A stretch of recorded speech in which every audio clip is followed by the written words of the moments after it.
Hello. In this session, we are going to be talking about what stats tell us regarding the Japan market.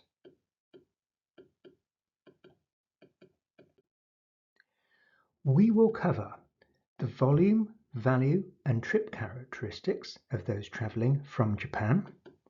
We will talk about demographics.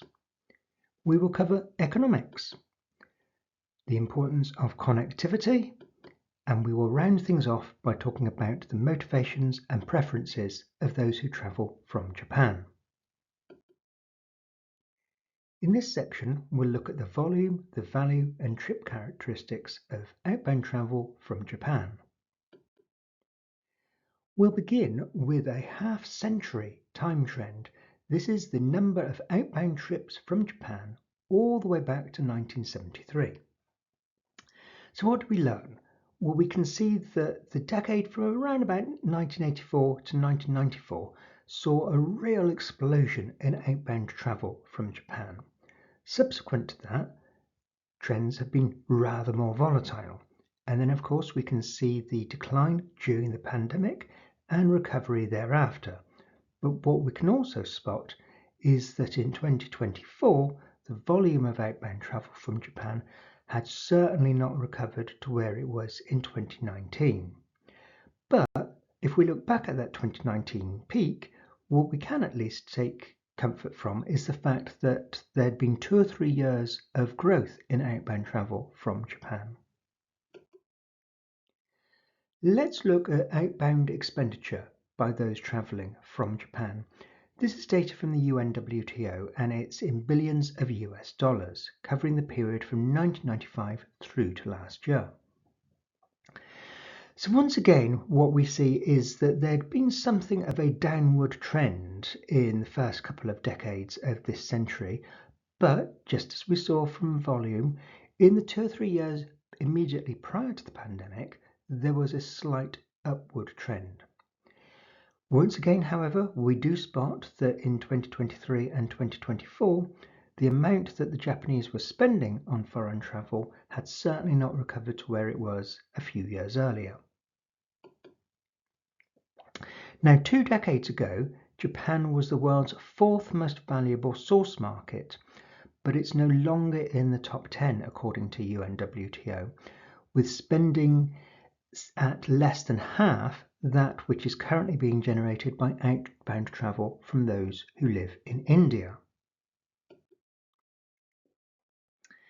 This is data from a JTB survey, and it was about 10,000 folks across Japan undertaken during July and August of 2024.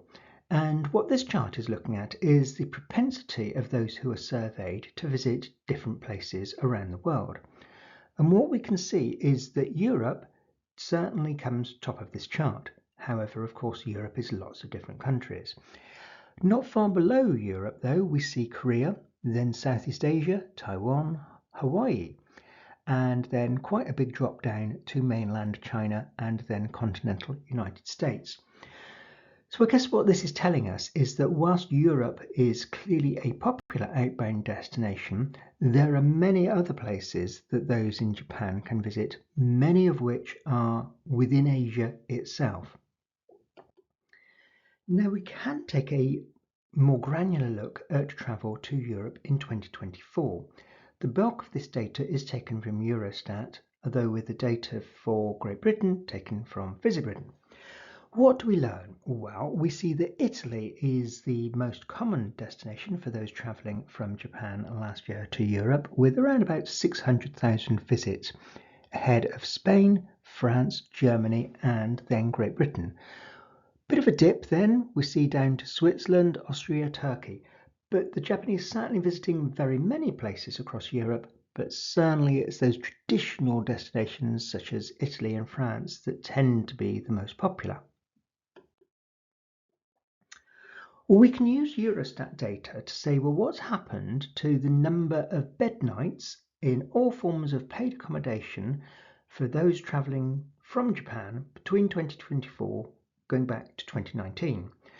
What we can see is that there are only 2 reporting markets, that's Serbia and Montenegro, that said there were more bed nights from Japan in 2024 than 2019, whereas all the rest said there were fewer nights, in particular Italy. But despite that decline, as we saw in the previous slide, Italy is still the most popular destination for those visiting from Japan.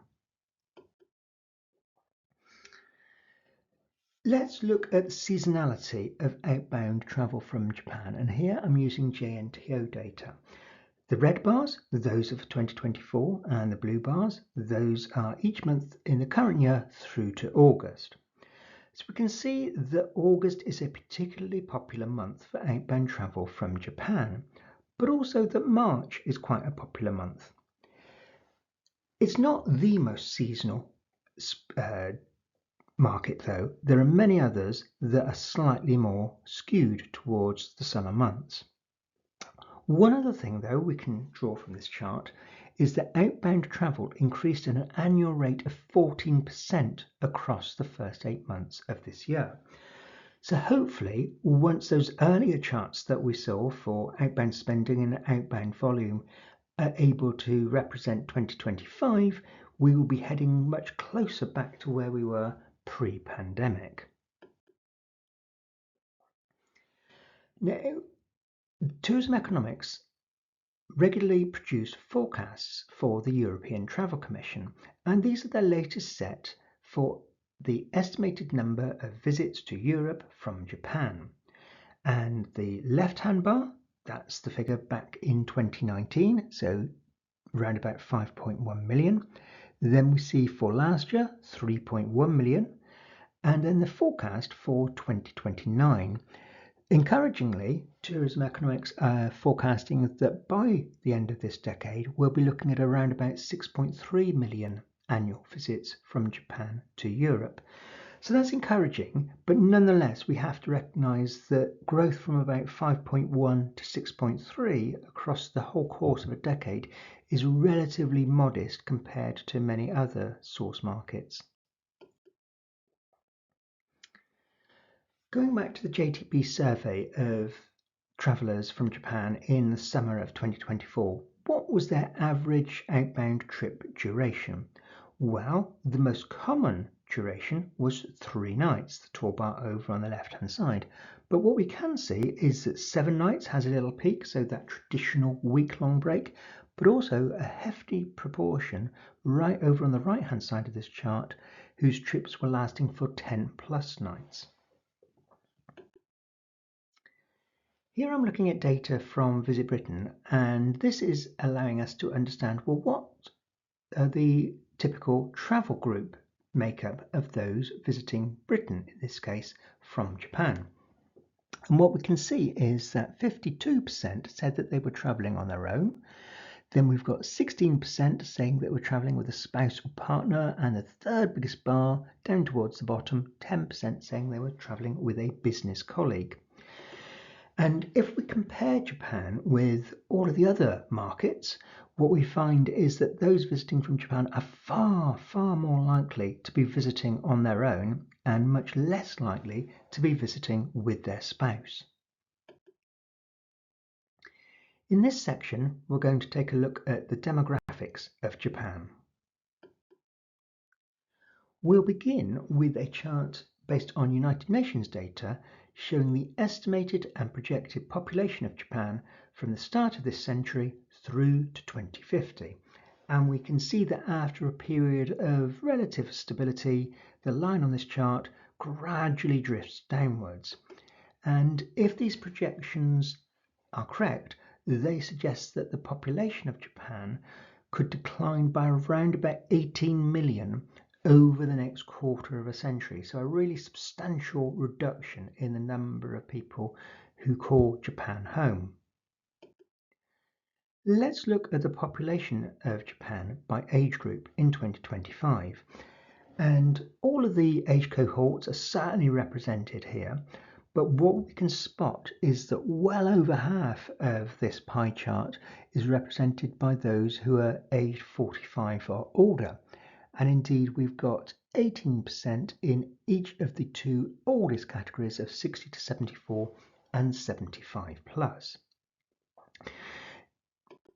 Now, it's not news to say that the Japanese population is aging. That has been well understood for a number of years. What we're looking at here, however, is the projected change in population of Japan across the next decade. And what we can see is that in every age cohort through to 45-59, the number of people is projected to drop, whereas we're expecting an increase of more than 2 million of those who are aged 60 to 74 and an increase of over 800,000 in those who are aged 75 plus. So certainly a demographic headwind for Japan in the years ahead. Let's look at some really fascinating data, again from the JTP work, on the propensity to travel outbound in 2024, broken down by gender and age cohort. And there's one really striking bar here. That is, by far, females aged 20 to 29 were the most likely to report having travelled outbound in 2024, well ahead of their male counterparts in the same age group, and indeed both males and females in all of the other age groups. Let's look at the demographics of holiday visitors to Britain from Japan last year. And what once again we see is that 25 to 34, so people in their 20s and 30s, that's a really popular age group for those who are travelling outbound from Japan.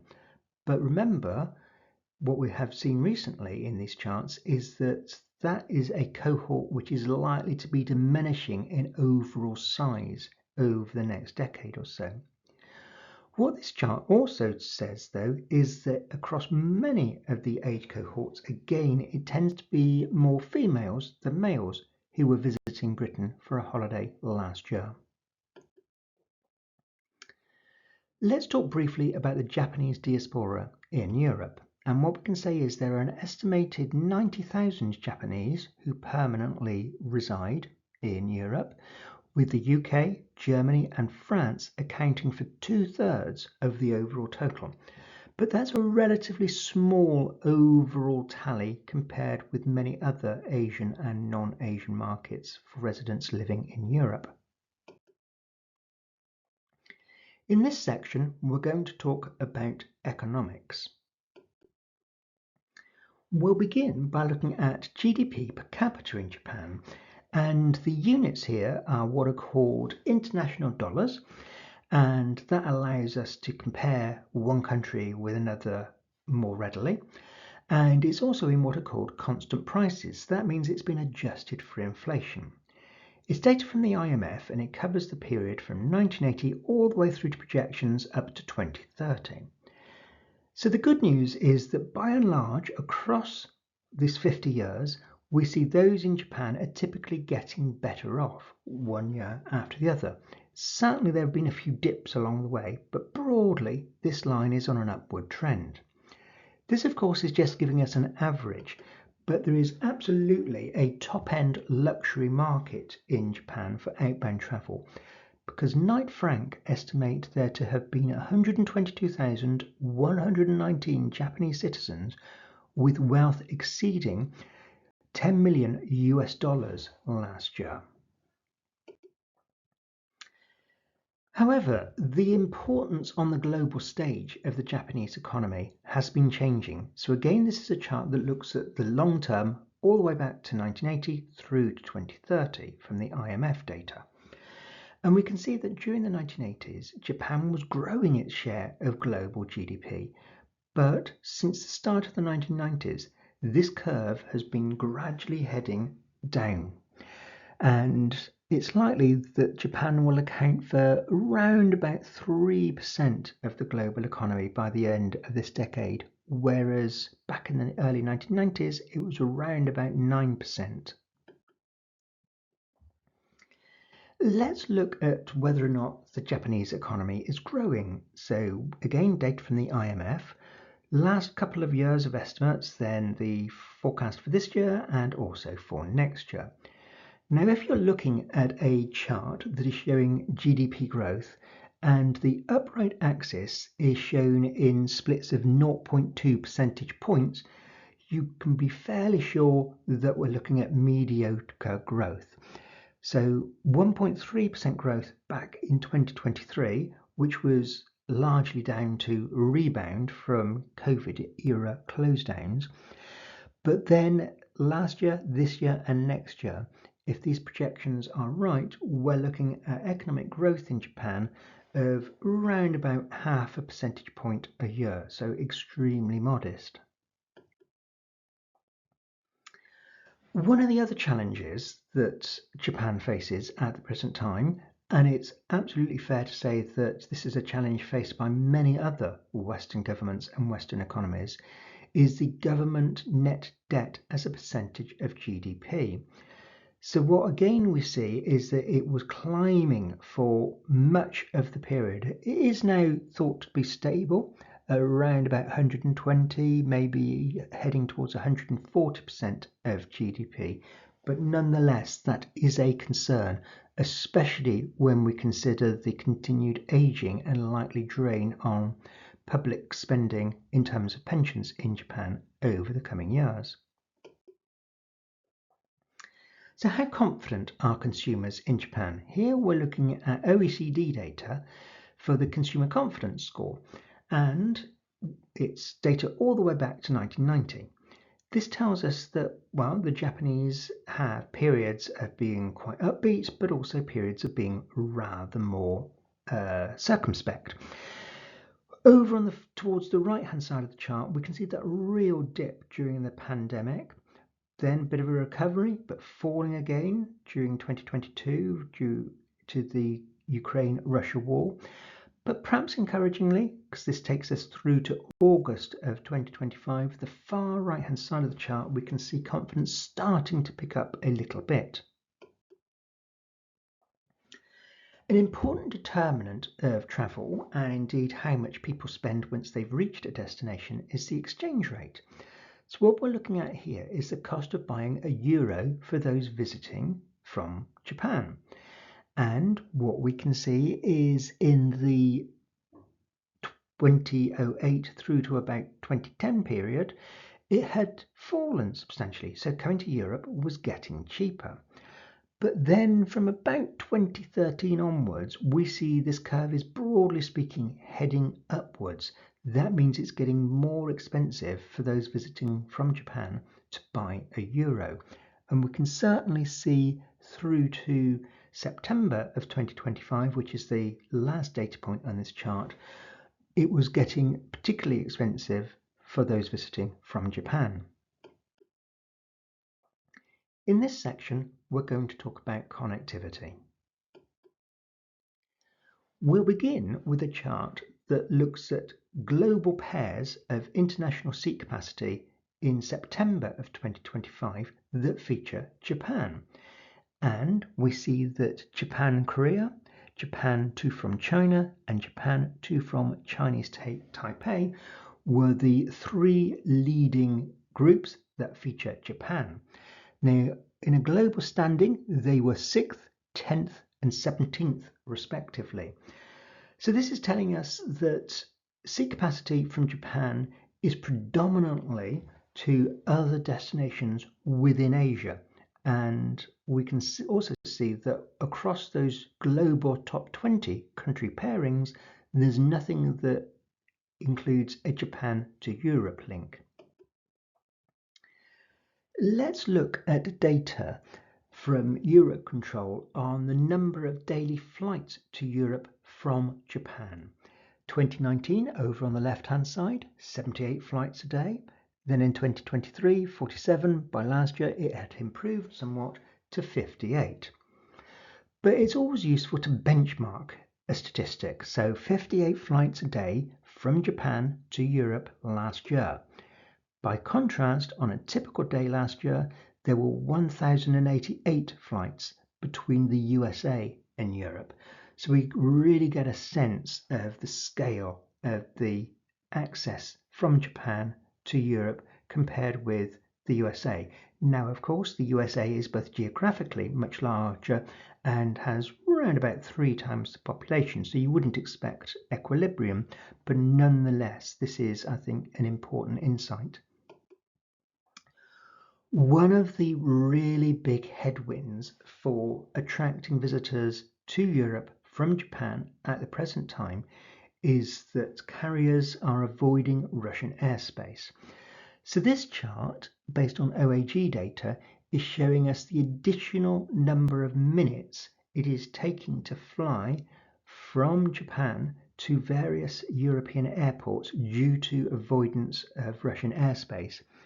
So we can see that to get to Heathrow, it's almost 2.5 hours longer than it was pre-closure of Russian airspace. For Paris and Frankfurt, it's almost 2 hours. And for those wishing to fly from Japan to Helsinki, well, that's around about an extra 3 hours, 40 minutes of flying time. And of course, extra flying time requires extra fuel. That creates extra costs, which is likely to push up airfares. There is another added cost to visiting Europe from Japan, because those wishing to visit the UK must now apply for and pay for an ETOA, costing £16, while the equivalent ETIAS fee for the Schengen area is set at €20 from its introduction late in 2026. In this section, we're going to talk about the motivations and preferences of travellers from Japan. We'll begin by looking at some Visit Britain research, and this isn't just about Britain, this was about general travel behaviours, and one of the questions asked about a whole raft of different considerations that people think about when they're choosing a destination for a short break or a holiday. And the chart is going to show us the percentage who said each of those different considerations was extremely important. And of course, our sample here are those who resided in Japan. So what we can see is that up at the top there, mentioned by 63%, we have a tie with is good for relaxing, resting, recharging, and there is a good variety of food and drink to try. Just behind those two, I can roam around visiting many types of places. Then we've got is a place where I can explore history and heritage, and has a thriving arts and contemporary culture scene. So we can see there's stuff that is to do with the emotional benefits of visiting a destination, as well as some of the, well, what will I be able to see and do, the importance of heritage, of landscape, and of culture. Quite interesting that value for money, it's certainly towards the top there with 53% saying that was extremely important. But there are a number of other markets, in fact, where that comes much closer to the top. The same research also explored the degree to which people from different markets were saying they were interested in participating in different activities. What we're looking at here is those from Japan who said they had a high interest in each activity. And we can see that 73% said that they would like to explore local food and beverage specialities when they're travelling to a foreign destination. And then 70% saying visiting famous or iconic tourist attractions and places. We also spot lots of heritage things going on there, and parks, gardens, museums. So again, it is those core things about landscape, about heritage, about culture that those from Japan like to engage in when they're travelling. What we can also do, though, is say for those from Japan who took a holiday to Britain, what is their propensity to engage in different activities? And sightseeing famous monuments and buildings is the most common engaged in activity, just ahead of dining in restaurants. Then shopping, also very important, visiting museums, visiting castles and religious buildings, going to the pub. But notice also here we've got having a traditional afternoon tea, with close to a quarter of those who holidayed in Britain from Japan saying that is something they did. So that again dovetails neatly with the earlier chart that we saw that said those from Japan find trying local culinary specialities is a really important consideration when they're traveling abroad. So how do those from Japan get inspired? What are the sources that they use when thinking about where to go on a holiday? And what we can see here is that there's a broad range of sources, but up towards the top we've got imagery, advertising and ideas through an online travel website or agent, just ahead of travel websites or web pages found using a search engine, then recommendations from friends and family.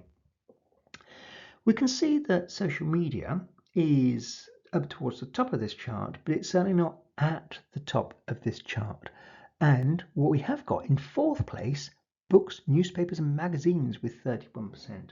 So again, perhaps reminding us that for many in Japan, some of those more traditional sources of influence and inspiration do still play a role.